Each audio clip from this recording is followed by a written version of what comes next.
Well, give us an example of that change or the evolution that you've made. Maybe just living in Japan, but I'm also interested in how kind of you look back on your early work now and how it's changed over the years, being in the industry for so long. It's funny now living here, I look for different mediums to show my work on. I guess the way I show my work has definitely changed quite a bit. Before I was just, printing an image on whatever paper I could find and putting in a frame like I have behind me. But now my exhibits in Japan are on different materials, like washi, Japanese paper. But the washi has more texture to it and it's kind of interesting. You'll see like the fiber in it. And I love that.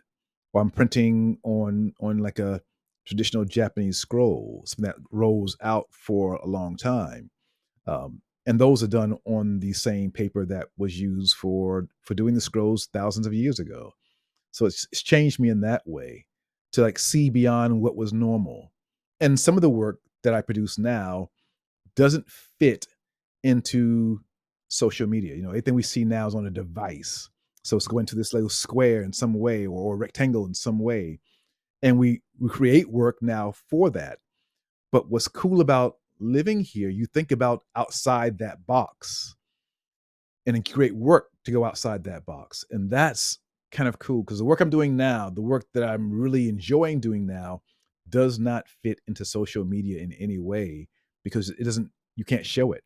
You can't appreciate it. So you have to go out and see it like in a gallery, in a museum. And I really enjoyed that. So how does then social media uh, play into your strategy as certainly on the business side of photography? Is that something you think about consciously all the time? All the time. All the time. And it's funny, it's taken over in so many ways. I had a meeting this morning actually and with clients and I did a ad campaign within like the last month, actually a month and a half, right before I left to go to the States. And they're about to launch elements of it online and they're planning all that and they want me to repost, once they post and they want it to be done at a certain time. So all those things are a big factor now. Not only that you post things at a certain time, a certain way.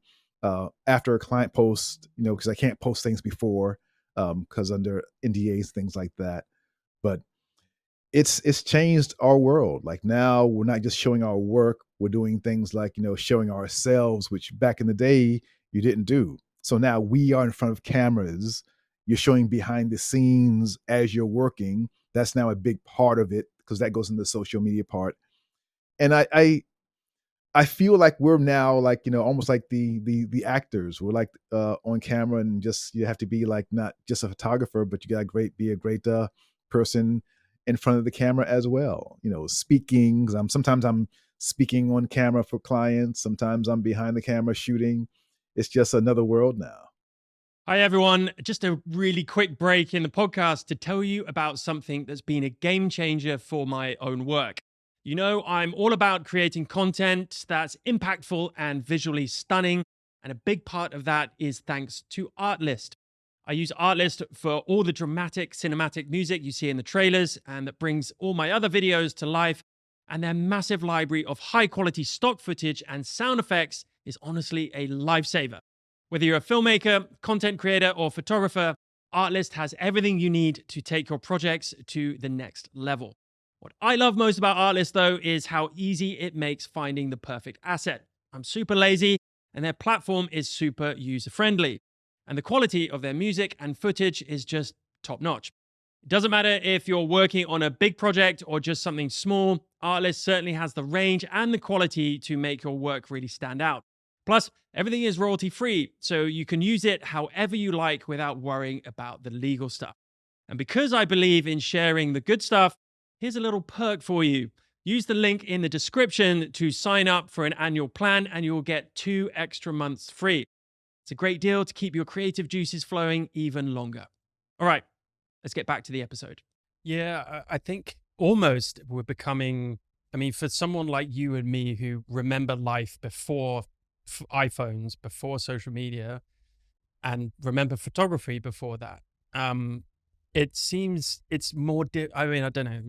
I'm not going to speak for you, but I've just found it so difficult to find to become natural at it, if that makes sense, to become kind of It does. consistently organic with social. I just still don't understand it. I just still don't understand social media.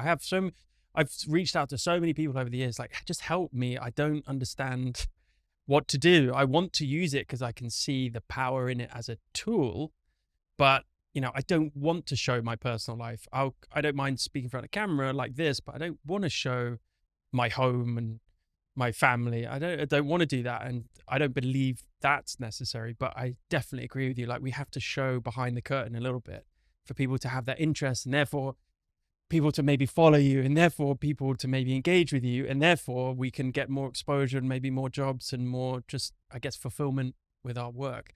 Does that resonate with you at all? It totally does, and I don't know, I feel like maybe when we figure things out, it changes again. The algorithm changes or whatever is like, the it thing for the moment. Right now it's reels. Maybe it's gonna be back to pictures at one time, or who knows, man. But it just changes so fast. And it's like fashion, consistently changing all the time. And you do your part to stay true to yourself and put your work out there. I talk to other photographers around the world all the time, and everybody feels the same thing. Like, you just want to create beautiful work. But I think with things like AI coming in, the showing behind the scenes is super important to show that it's a real person. Even before I got on this podcast today, um, I'm looking at my phone and there's a thing on like the news about an image of a politician back in the States. And there was this thing, oh, it's a fake image. And they had to prove it was a real image. And that was like cropped. They had to show the original picture, show it before it was enhanced a little bit with, like, just, adding little contrast and brightening up the image that we normally do. But I'm like, wow, that's where it is.